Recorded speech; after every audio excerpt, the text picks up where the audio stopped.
wind a bobbin up is a lot of fun. You need an empty bobbin and a spool of thread. Take your spool of thread, take the stopper off, put your spool on, put the stopper back on so that the spool can still move around. Then take your thread, feed it around the little silver disc at the top of your machine.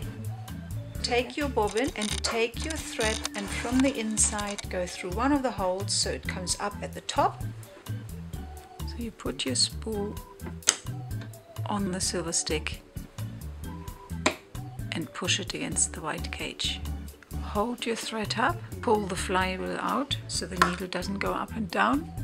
Switch the machine on.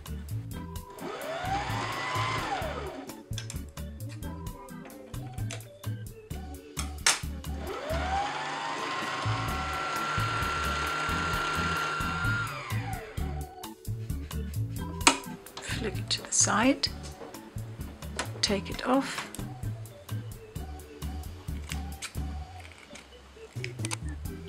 take your spool, put it back on the stick, and don't forget to push the flywheel back in. And your bobbin is ready.